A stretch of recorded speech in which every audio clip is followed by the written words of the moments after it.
नमस्कार, welcome in Agarwal classes. आप देख रहे हैं Agarwal classes. I Rachna Agarwal welcome you all on behalf of Agarwal classes.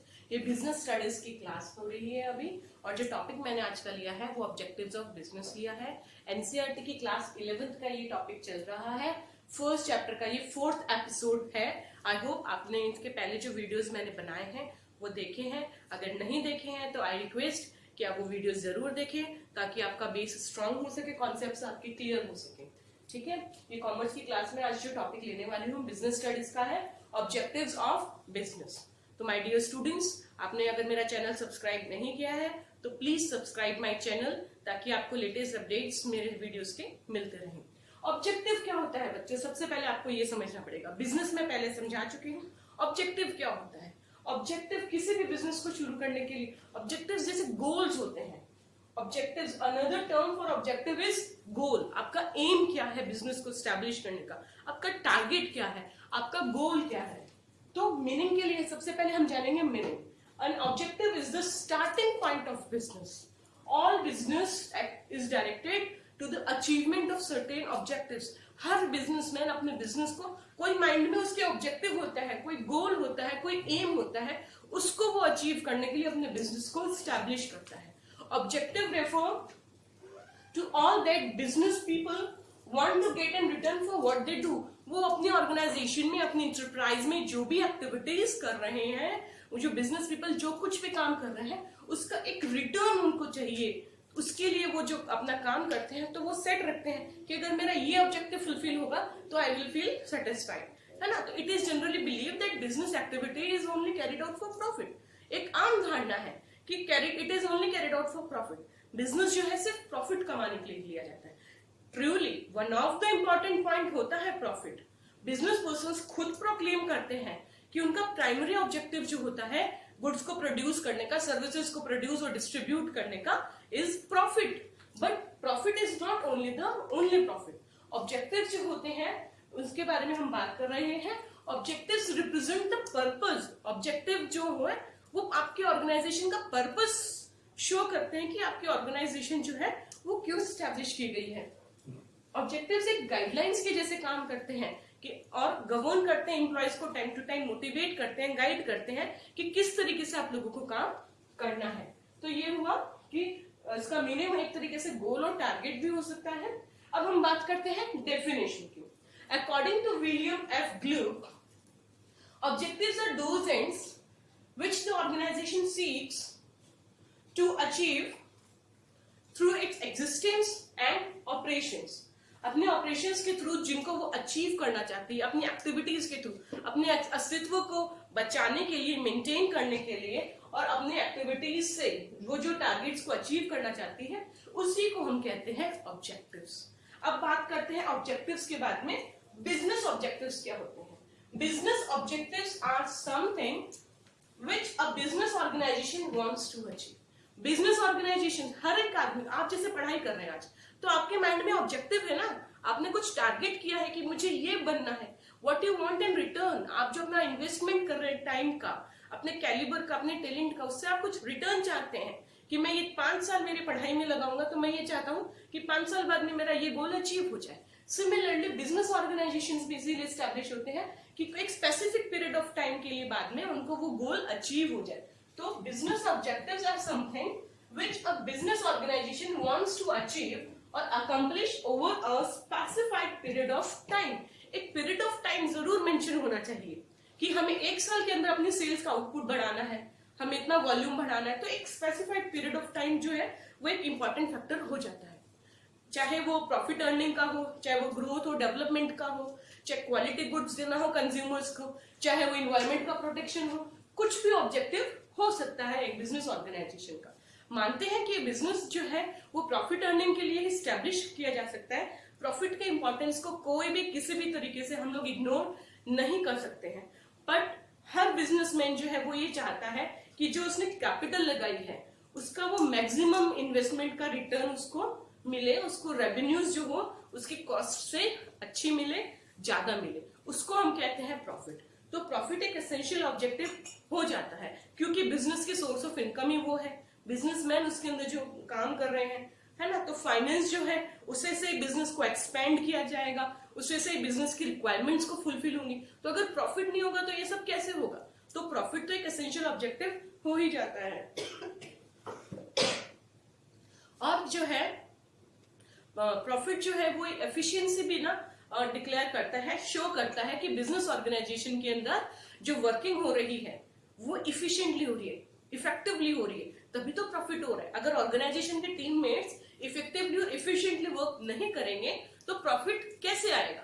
तो ये भी एक पैरामीटर हो जाता है प्रॉफिट को अर्न करने से। और क्या होता है, सोसाइटी जो है आपका माल तभी तो खरीदेगी, तभी तो आपको प्रॉफिट होगा। इसका मतलब अगर आपका प्रॉफिट हो रहा है तो सोसाइटी की भी आपको अप्रूवल मिली हुई है, सोसाइटी में आप एग्जिस्ट कर पा रहे हैं और आपकी गुडविल मार्केट के अंदर एंटरप्राइज की बन पा रही है ना। तो हम ये कह सकते हैं कि टू मच प्रॉफिट अर्न करना बहुत अच्छी बात है, but too much of profit जो है वो नहीं होना चाहिए। बिकॉज अब कभी कभी क्या होता है, आप टू मच ऑफ प्रॉफिट के अंदर अगर ऑर्गेनाइजेशन इन्वॉल्व हो जाता है तो वो मैक्सिमाइजेशन ऑफ प्रॉफिट के साथ साथ में कुछ अगर गलत टेंडेंसी अपनाने लग जाता है, लो क्वालिटी ऑफ प्रोडक्ट देने लग जाता है, तो उससे क्या होता है कि कंज्यूमर्स के ऊपर से, प्रोडक्ट के ऊपर से रिलायबिलिटी हट जाती है। तो इंटरप्राइज जो है अगर वो प्रॉफिट के ऊपर बहुत ज्यादा मैक्सिमाइजेशन करने लग जाएगा तो उसको हो सकता है कि वो क्वालिटी प्रोडक्ट की वजह से रिलायबिलिटी उसकी हट जाएगी। तो मार्केट के अंदर उसको मॉल प्रैक्टिसेस अपनाने की वजह से जो कंपटीशन में अदर कंपनीज है या एंटरप्राइजेस है वो अपोजिशन करने लग जाए, कॉन्फिडेंस उसका कम हो जाए, उसकी ब्रांड वैल्यू धीरे धीरे कम हो सकती है। That is the reason why there is hardly any sizeable business enterprise whose only objective is maximization of profit। आज के तारीख में ऑर्गेनाइजेशंस का सिर्फ और सिर्फ प्रॉफिट अर्निंग एक ऑब्जेक्टिव नहीं हो सकता है। मॉडर्न टाइम है, मॉडर्न टाइम के अंदर जो ऑब्जेक्टिव्स होते हैं वो बहुत सारे होते हैं, मल्टीपल ऑब्जेक्टिव्स एक ऑर्गेनाइजेशन में होते हैं। नो डाउट प्रॉफिट एक कंसर्न हो सकता है, but only profit earning can not be the only objective. ठीक है, आज का जो जमाना है वो मल्टीपल ऑब्जेक्टिव्स का है। मल्टीपल ऑब्जेक्टिव्स जरूरी होते हैं। ऑब्जेक्टिव्स क्योंकि एक बिजनेस जो है उसको बैलेंस बना के चलना पड़ता है अपनी नीड्स और गोल्स के अंदर, इसलिए एक बिजनेस की रिक्वायरमेंट होती है कि वो मल्टीपल ऑब्जेक्टिव्स बनाए। It can not follow only one objective, क्योंकि उसको एक्सीलेंस चाहिए अपने ऑर्गेनाइजेशन के अंदर, है ना। तो objectives have to be specific in every area and sphere of business. हर स्फेयर ऑफ बिजनेस, हर एरिया के अंदर उसको ग्रो करना है। जैसे कि उसको अपनी सेल्स भी बढ़ानी है, कैपिटल भी रेज करनी है, नंबर ऑफ कस्टमर्स जो है वो भी बढ़ाने हैं, यूनिट्स का प्रोडक्शन भी बढ़ाना है, डिस्ट्रीब्यूशन भी बढ़ाना है। तो उसको सब कुछ करना है, तो उसका ऑब्जेक्टिव सिर्फ एक कैसे हो सकता है, उसके ऑब्जेक्टिव्स भी मल्टीपल ही होंगे। मल्टीपल ऑब्जेक्टिव्स की जैसे हम बात कर रहे हैं स्टूडेंट्स, तो जैसे कि अभी मैंने बताया, और क्या हो सकता है इनके अलावा, एक बिजनेस को प्रॉस्परस होने के लिए अपने एम्प्लॉयज को फेयर रेम्यूनरेशन भी देना होगा, टाइम टू टाइम इंसेंटिव्स भी देना होगा, कस्टमर्स का सेटिस्फेक्शन को भी इंपॉर्टेंस देना होगा। तो हम कह सकते हैं a business unit can prosperous only if it enjoys the support and goodwill of people in general.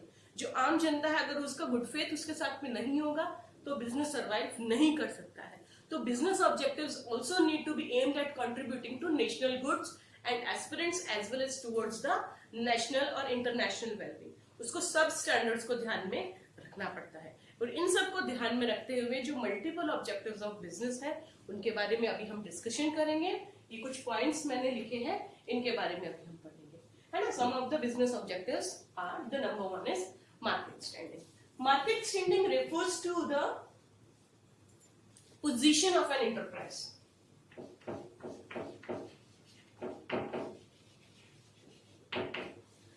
To the position of an enterprise in relation to its competitors।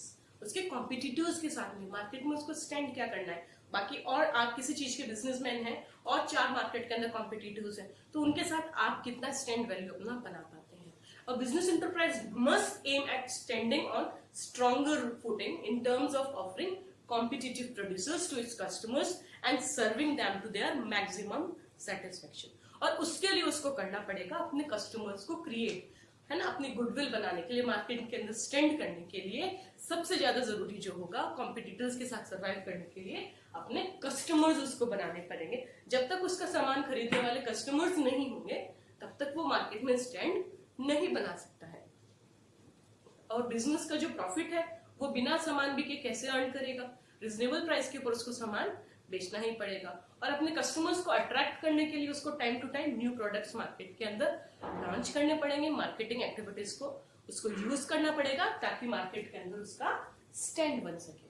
Is that clear to you? The first objective of the business organizations.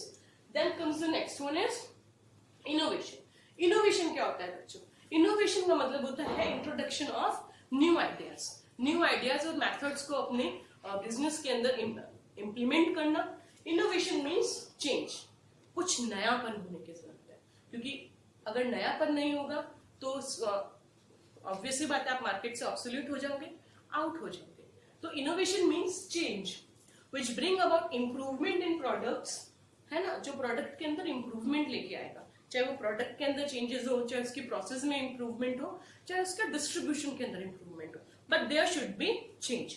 Business units को जो है time to time अपने innovation के through अपनी cost को कम कर सकते हैं ताकि बेटर प्रोडक्शन टेक्निक्स उनको मिल सके, है ना, अपनी सेल्स को बढ़ा सकते हैं इनोवेटिव आइडियाज के थ्रू, कस्टमर्स को अट्रैक्ट कर सकते हैं अपनी इम्प्रूव्ड क्वालिटी से। और इनोवेशन उनको ये भी करना चाहिए, बिजनेस ऑर्गेनाइजेशन करता भी है कि अपने कॉस्ट इफेक्टिव बनाता है, कॉस्ट को रिड्यूस करता है और गिवन सेल्स को बढ़ाने की कोशिश करता है हर बिजनेस ऑर्गेनाइजेशन। जैसे कि पहले के जमाने के अंदर पावर लूम्स होते थे, हैंडलूम्स आ गए हैं, अभी पहले हैंडलूम्स होते थे, अब इलेक्ट्रॉनिक आ गए हैं, है ना। वैसे ही पहले हल हुआ करता था खेतों में, आज आप हल से अगर खेती करोगे तो बहुत टाइम लगेगा, ट्रैक्टर्स आ गए हैं, तो हर चीज को इनोवेटिव कर दिया गया है।